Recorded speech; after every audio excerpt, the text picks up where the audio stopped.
അപ്പോൾ തുടങ്ങാം. ഞാനിങ്ങനെ പതുക്കെ ഓരോ കാലമായിട്ട് ഇങ്ങനെ പുറകോട്ട് വെച്ച് വന്ന് കൈ മാത്രം ഇങ്ങനെ അകത്തോട്ട് പോയി വാതിലിൻ്റെ പിടിയെ പിടിച്ചു. ഈ ചവിട്ട് ഞാൻ ചവിട്ടിയതും അപ്പുറത്തുനിന്ന് കേൾക്കുന്നത് വലിയൊരു കാറിച്ചയും. അപ്പോൾ അതിൻ്റെ ഇത്രയും വലിയ ചുവന്ന പാടുകൾ എൻ്റെ പുറം മുഴുവൻ കിടക്കുകയാണ്. ഷർട്ടില്ല, മുട്ടിന് മുകളിൽ മടക്കി കുത്തിയ സൈഡ് കീറിയ ഒരു കൈലി, അഴിച്ചിട്ടിരിക്കുന്ന മുടി, ഒരു കയ്യിലെ ഹെയർ ഡ്രയർ, ഇതിൻ്റെ കൂടെ എന്നൊക്കെ ഒരു ഒച്ചയൊക്കെ വെച്ചോണ്ട് ഇനിയും കിടന്ന് അലറാതിരിക്കാൻ ഇതിൻ്റെ വാ പിടിച്ച് പൊത്തണോ, വാതിൽ കയറ്റി അടയ്ക്കണോ, അതോ കൈ കിട്ടുന്നതെടുത്ത് തലക്കടിക്കണോ, എന്ത് ചെയ്യണമെന്നറിയാമല്ലാതെ ഞാനും ഒരു നിമിഷം സ്റ്റക്കായി. അപ്പോൾ തുടങ്ങാം. സ്ത്രീ പീഡകനായ ഞാനും കൂട്ടുകാരൻ്റെ കാമുകിയും. എൻ്റെ ഒരു സുഹൃത്ത്, പുള്ളി ഒരു ഹരിയാനക്കാരനാണ്. പുള്ളി ആദ്യമൊക്കെ എൻ്റെ ഒരു സുഹൃത്തല്ലായിരുന്നെന്ന് മാത്രമല്ല, എനിക്ക് ആദ്യം കാണുന്ന സമയത്ത് പിടിച്ച് 4 പൊട്ടീര് കൊടുക്കണമെന്ന് ഭയങ്കരമായിട്ട് തോന്നിയിട്ടുള്ള ഒരു ആളായിരുന്നു. പക്ഷേ പിന്നീട് സമയം പോകുന്നതനുസരിച്ച് ഒരുപാട് കാര്യങ്ങൾ സംഭവിച്ചു. അങ്ങനെ ഞങ്ങൾ തമ്മിൽ നല്ലൊരു സുഹൃത്ത് ബന്ധം ഉണ്ടായിട്ട് മാറി. പുള്ളി അതിനപ്പുറത്തേക്ക് എന്നെ പുള്ളിയുടെ ഒരു ചേട്ടനായിട്ടാണ് പുള്ളി എല്ലാവർക്കും പരിചയപ്പെടുത്തുന്നത്. അങ്ങനെ പരിചയപ്പെടുത്തുന്നതെന്ന് മാത്രമല്ല, വളരെ ജെനുവിനായിട്ട് ആ ഒരു രീതിയിൽ പുള്ളി കൺസിഡർ ചെയ്യുകയും അങ്ങനെ പെരുമാറുകയും ചെയ്യുന്ന ഒരാൾ കൂടിയാണ്. അങ്ങനെയുള്ള ഒരാളുടെ കാമുകിയാണ് ഞാൻ പീഡകനായ ഈ കഥയിലെ നായികയായിട്ട് വരുന്നത്. ഞാൻ നേരത്തെ പറഞ്ഞതുപോലെ ഞങ്ങൾ തമ്മിൽ സുഹൃത്ത് ബന്ധം ഉണ്ടായി വന്നത് തന്നെ ഒരു വലിയ കഥയാണ്. പുള്ളിയുടെ ഒരുപാട് കാമുകിമാർ വന്നു പോകുന്നൊരു കഥയാണത്. ആ കഥ ഞാൻ ഡീറ്റെയിൽ ആയിട്ട് മറ്റൊരു അവസരത്തിൽ പറയാം. പുള്ളിക്ക് ഒരുപാട് കാമുകിമാരുണ്ട് എന്ന് പറഞ്ഞത് പുള്ളി ഒരു പ്ലേ ബോയ് ആയിട്ടൊന്നുമല്ല.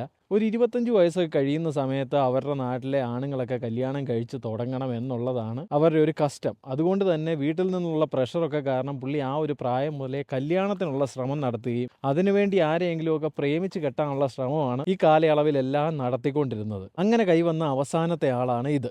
ഈ സംഭവം നടക്കുന്ന സമയത്ത് ഞാനും ആ പെൺകുട്ടിയും തമ്മിൽ മുമ്പ് കണ്ടിട്ടേയില്ല. പുള്ളിക്കാരി ഒരു അല്പം ദൂരത്തെ ഒരു സ്ഥലത്താണ് താമസിക്കുന്നത്. ഞാനും ഇവനും ഒരു വീട്ടിലാണ് താമസിക്കുന്നത്. അങ്ങനെ ഇരിക്കെ ഒരു വെള്ളിയാഴ്ച വൈകുന്നേരമായപ്പോൾ ഇവൻ എന്നെ വിളിച്ചിട്ട് പറഞ്ഞു അവൻ്റെ ഗേൾ ഫ്രണ്ടിനെ ആ ദൂരെയുള്ള സ്ഥലത്ത് നിന്ന് ഇവിടെ തൊട്ടടുത്തേക്ക് ഒരു ജോലി സെറ്റ് ചെയ്ത് ഇങ്ങോട്ടേക്ക് കൊണ്ടുവരികയാണ്. അപ്പോൾ അവൻ എത്ര സ്പീഡിൽ വണ്ടി ഓടിച്ച് വന്നെന്ന് പറഞ്ഞാലും ഇവിടെ എത്തുമ്പോഴത്തേക്കും രാത്രിയാകും. അതുകൊണ്ട് അവൾക്ക് സ്റ്റേ സെറ്റ് ചെയ്തിരിക്കുന്ന സ്ഥലത്തേക്ക് അവളെ കൊണ്ടുവിടാൻ പറ്റില്ല. സോ ഇന്നൊരു നൈറ്റിൽ അവൾ നമ്മുടെ വീട്ടിൽ വന്ന് താമസിക്കും എന്ന് പറയാൻ വേണ്ടി എന്നെ വിളിച്ചു. ഞാൻ പറഞ്ഞു ശരി ആയിക്കോട്ടെ എന്ന് പറഞ്ഞു. അങ്ങനെ ഒരു 10-11 മണിയൊക്കെ ആയപ്പോഴത്തേക്കും ഇവർ രണ്ടുപേരും എത്തി. ഇവൻ ഉടനെ തന്നെ എൻ്റെ മുറി വന്ന് എന്നെ വിളിച്ചു, വാ പരിചയപ്പെടാമെന്ന് പറഞ്ഞ് വിളിച്ചു. പക്ഷേ ഞാൻ കിടന്നിടത്ത് നിന്ന് എണീക്കാനുള്ള മടി കാരണം ഞാൻ അവൻ്റെ അടുത്ത് പറഞ്ഞാൽ നാളെ ആട്ടെ, പിന്നെ പകൽ വല്ലതും നോക്കാമെന്ന് പറഞ്ഞിട്ട് ഞാൻ അവനെ പറഞ്ഞു വിട്ടു. ഞാനും രാത്രി എപ്പോഴോ കിടന്നുറങ്ങി. രാവിലെ ഞാൻ എണീക്കാൻ ഒരു അല്പം താമസിച്ചു. എണീറ്റ ശേഷം ഞാൻ നേരെ അടുക്കളയിലൊക്കെ വന്ന് ശകലം വെള്ളമൊക്കെ എടുത്ത് കുടിച്ചതിന് ശേഷം തിരിച്ച് മുകളിലേക്ക് കയറി പോകാൻ നേരം നോക്കുമ്പോൾ അവൻ്റെ കാർ അവിടെ കാണാനില്ല. അപ്പോൾ ഞാൻ വിചാരിച്ചു ഇവൻ ശനിയാഴ്ചയൊക്കെ ജോലിക്ക് പോകുന്നതാണ്, ഒന്നെങ്കിൽ അവൻ ജോലിക്ക് പോയി കാണും, അല്ലെങ്കിൽ അവളെ രാവിലെ തന്നെ വീട്ടിൽ കൊണ്ടുവിടാൻ വേണ്ടി പോയി കാണുമെന്ന് അനുമാനിച്ച് ഞാൻ വീണ്ടും റൂമിലേക്ക് പോയി. കുറച്ച് നേരം കൂടെ ഞാൻ കിടന്നുറങ്ങി. ഒരു 11 മണിയൊക്കെ ആയപ്പോഴത്തേക്കും എനിക്ക് ഒരിടം വരെ പോകാനുണ്ട്.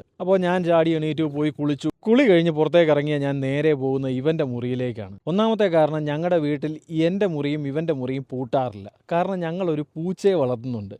അവന് സ്വൈര്യമായിട്ട് കയറി ഇറങ്ങാൻ വേണ്ടി ഞങ്ങളുടെ രണ്ടുപേരുടെയും മുറികൾ പൂട്ടാറില്ല. പിന്നെ രണ്ടാമത്തെ കാര്യമെന്ന് പറയുന്നത് ഇവൻ്റെ റൂമിൽ ഒരു ഹെയർ ഡ്രയർ ഉണ്ട്. കുളി കഴിഞ്ഞ് കഴിഞ്ഞാൽ ഈ നീണ്ട മുടി ഇങ്ങനെ നനച്ചുകൊണ്ട് നടന്നു കഴിഞ്ഞാൽ അത് മുടിക്ക് കേടാണെന്നൊക്കെ കേട്ടിട്ടുള്ളതുകൊണ്ട് ഞാൻ ഇവൻ്റെ ഡ്രയർ വെച്ച് എപ്പോഴും മുടി ഉണക്കുന്ന പരിപാടിയുണ്ട്. അപ്പോൾ അതിനായിട്ടാണ് ഞാൻ ഈ മുറിയിലേക്ക് കയറുന്നത്. പക്ഷേ ഈ മുറിയിൽ കയറുമ്പോൾ ഞാൻ അറിയുന്നില്ല ഇവൻ്റെ ഗേൾ ഫ്രണ്ട് ആ മുറിയിൽ കട്ടിലേൽ കിടപ്പുണ്ട് എന്നുള്ളത്. ഞാൻ ഒന്നാമതേ ആ കട്ടിലയിലേക്ക് ശ്രദ്ധിച്ചില്ല. ഇനി അഥവാ ഞാൻ ശ്രദ്ധിച്ചാലും ഇവളെ ഞാൻ കണ്ടാൽ മനസ്സിലാകില്ല. കാരണം ഇവൾ വളരെ മെലിഞ്ഞിട്ടാണ്, വളരെ പൊക്കവും കുറവാണ്. അതായത് ഒറ്റ നോട്ടത്തിൽ നമ്മൾ നോക്കിക്കഴിഞ്ഞാൽ മൂടി പുതച്ച് കിടക്കുന്ന ഈ ആളിനെ കണ്ടു കഴിഞ്ഞാൽ രാവിലെ ഇവൻ കട്ടിലേ എഴുന്നേറ്റ് പോയപ്പോൾ ആ പുതപ്പ് മടക്കി വെക്കാതെ അവിടെ ജസ്റ്റ് കട്ടിലേ വെറുതെ ഇട്ടിട്ട് പോയതാണെന്നേ തോന്നത്തുള്ളൂ. അത്രയ്ക്ക് ചെറുതായിരുന്നു പുള്ളിക്കാരി. എനിവേ ഞാനിതൊന്നും ശ്രദ്ധിക്കുന്നില്ല. ഞാൻ നേരെ ചെല്ലുന്നു. വലിയൊരു കണ്ണാടിയുണ്ട്. ഈ കണ്ണാടിയുടെ ഫ്രണ്ടിലേക്ക് നോക്കി ഡ്രയർ എടുത്ത് മുടി ഉണക്കിക്കൊണ്ടിരിക്കുകയാണ്. അപ്പോൾ ഈ ഡ്രയറിൻ്റെ ഒച്ച കേട്ടിട്ട് ഈ മുറി കിടക്കുന്ന ഇവൾ പതുക്കെ എണീറ്റു.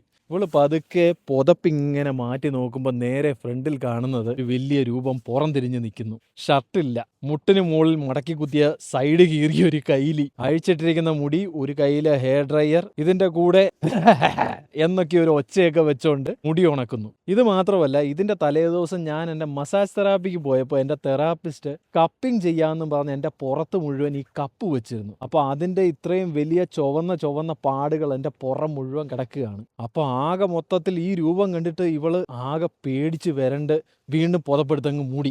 ഈ നിൽക്കുന്ന ആരാണെന്ന് അറിയില്ലെങ്കിലും തന്നെത്താനെ ഇറങ്ങി പോകുന്നേ പോകട്ടെ എന്ന് വിചാരിച്ച് പുള്ളിക്കാരി പുതപ്പിനടി പേടിച്ചിങ്ങനെ കിടക്കുമ്പോഴത്തേക്കും ഞാൻ മുടി ഉണക്കെല്ലാം കഴിഞ്ഞ് ഹെയർ ഡ്രയർ അവിടെ വെച്ചിട്ട് പതുക്കെ ഇങ്ങോട്ട് തിരിഞ്ഞപ്പോൾ ഞാൻ കട്ടിലേക്ക് നോക്കിയപ്പോൾ ദേ അവൻ്റെ കട്ടിലേൽ ആരോ കിടക്കുന്നു. അപ്പോൾ ഞാൻ കരുതി ഞാൻ രണ്ടാമത് പോയി കിടന്ന് ഉറങ്ങിയ സമയത്ത് ഇവൻ അവളെ കൊണ്ടുവിട്ട് തിരിച്ചു വന്ന് വീണ്ടും കിടന്ന് ഉറങ്ങുകയാണെന്ന്. സാധാരണ കാണിക്കുന്ന പോലെ ഒന്നും ആലോചിക്കാതെ ഞാൻ കാല് മടക്കി ഒറ്റ ചവിട്ടി ചവിട്ടിയിട്ട് എണീക്കടാന്ന് പറഞ്ഞു. കാരണം എൻ്റെ മനസ്സിൽ ഈ കിടക്കുന്നത് എൻ്റെ സുഹൃത്താണല്ലോ. പക്ഷേ ഈ ചവിട്ട് ഞാൻ ചവിട്ടിയതും അപ്പുറത്തുനിന്ന് കേൾക്കുന്നത് വലിയൊരു കാറിച്ചയും മുഖത്തുനിന്ന് പുതപ്പ് മാറ്റുമ്പോഴത്തേക്കും തല മുഴുവൻ മുടിയുള്ള ഒരു രൂപവും. ഒരു നിമിഷം ആ രൂപം എന്നെ ഇങ്ങനെ സൂക്ഷിച്ചു നോക്കിയിട്ട് ഒന്നും കൂടെ ചെറിയ ഒച്ച വെച്ചതിന് ശേഷം ഹൂ ആർ യു എന്ന് ചോദിച്ചു. ഇനിയും കിടന്ന് അലറാതിരിക്കാൻ ഇതിൻ്റെ വാ പിടിച്ച് പൊത്തണോ, വാതിൽ കയറ്റി അടയ്ക്കണോ, അതോ കൈ കിട്ടുന്നതെടുത്ത് തലക്കടിക്കണോ, എന്ത് ചെയ്യണമെന്നറിയാമല്ലാതെ ഞാനും ഒരു നിമിഷം സ്റ്റക്കായി. പക്ഷെ ഒറ്റ നിമിഷം കൊണ്ട് എനിക്ക് കാര്യം മനസ്സിലായി, ആളാരാണ് എന്ന് മനസ്സിലായി. പക്ഷേ എനിക്ക് ഇതൊന്നും എക്സ്പ്ലെയിൻ ചെയ്യാൻ പറ്റുന്നില്ല. ഒന്നാമതേ പരിചയമില്ലാത്തവരോട് സംസാരിക്കാൻ എനിക്ക് ഭയങ്കര ബുദ്ധിമുട്ടാണ്, അതിൻ്റെ കൂടെ ഇതുപോലത്തെ ഒരു സിറ്റുവേഷൻ. സോ അതുകൊണ്ട് ഞാൻ കൈ കൊണ്ട് ഇങ്ങനൊരു ആക്ഷൻ കാണിച്ചതിന് ശേഷം ഞാൻ പുറത്തേക്ക് ഇറങ്ങി. ഞാൻ പുറത്തേക്ക് ഇറങ്ങുമ്പോൾ കട്ടിലേൽ ഇങ്ങനെ കിടന്നവള് പതുക്കെ ഇങ്ങനെ നോക്കുക, ഇവൻ ശരിക്കും പോയോ, ഇവൻ ആരാ ശരിക്കും എന്നുള്ള രീതിയിൽ ഇങ്ങനെ നോക്കുകയാണ്. അപ്പം ഞാനിങ്ങനെ പതുക്കെ പുറത്തേക്ക് പോയതിന് ശേഷം ഞാൻ പെട്ടെന്ന് ആലോചിച്ചു, വാതിലടച്ചില്ലല്ലോ എന്ന്. ഞാനിങ്ങനെ പതുക്കെ ഓരോ കാലമായിട്ട് ഇങ്ങനെ പുറകോട്ട് വെച്ച് വന്ന് കൈ മാത്രം ഇങ്ങനെ അകത്തോട്ട് പോയി വാതിലിൻ്റെ പിടിയെ പിടിച്ചു. ഞാൻ ഉദ്ദേശിച്ചത് വാതിൽ അടയ്ക്കുക എന്നുള്ളതാണെങ്കിലും ഇത് മനസ്സിലാകാത്ത ഇവള് വീണ്ടും ഒരു കാർച്ചയും കൂടെ കാറി.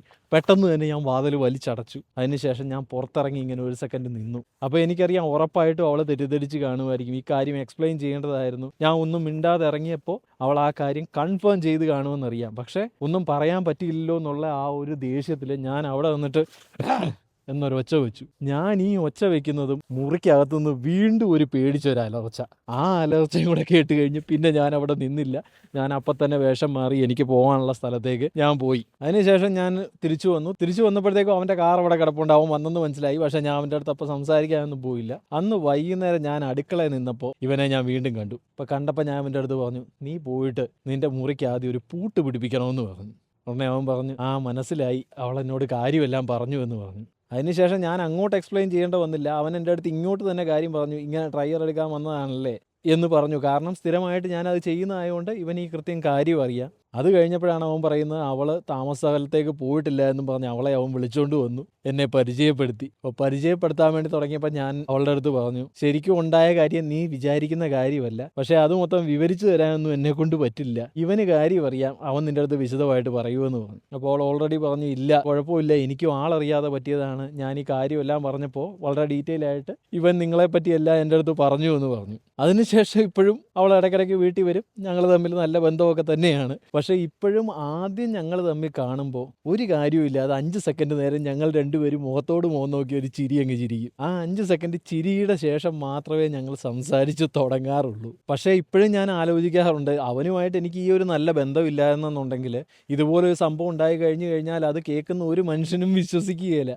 ആൾക്കാർ കേൾക്കാനാണെങ്കിൽ തന്നെ പ്രോപ്പറായിട്ട് എക്സ്പ്ലെയിൻ ചെയ്യാൻ പോലും എനിക്ക് പറ്റത്തുമില്ല. ഒരുപാടധികം കോൺസിക്വൻസസ് ഉണ്ടാക്കി തരാൻ ശക്തമായിട്ടുള്ള ഒരു കാര്യമാണ് സത്യം പറഞ്ഞാൽ അന്നത്തെ ദിവസം ആ വീട്ടിൽ നടന്നത്. എനിവേ, നിങ്ങൾക്കിപ്പോൾ കാണുമ്പോൾ അറിയാം ചുറ്റും മഞ്ഞൊക്കെയാണ്, ക്രിസ്മസ് സീസണാണ്. ക്രിസ്മസുമായിട്ട് ബന്ധപ്പെട്ട എന്തെങ്കിലും കാര്യം പറയണമല്ലോ എന്ന് ഞാനിങ്ങനെ ആലോചിക്കുകയായിരുന്നു. അങ്ങനെ ആലോചിച്ചപ്പോഴാണ് എനിക്ക് 2 കരോൾ കഥ ഓർമ്മ വന്നത്. അതിലൊന്ന് എൻ്റെ അപ്പൻ്റേത്, ഒന്ന് എൻ്റേത്.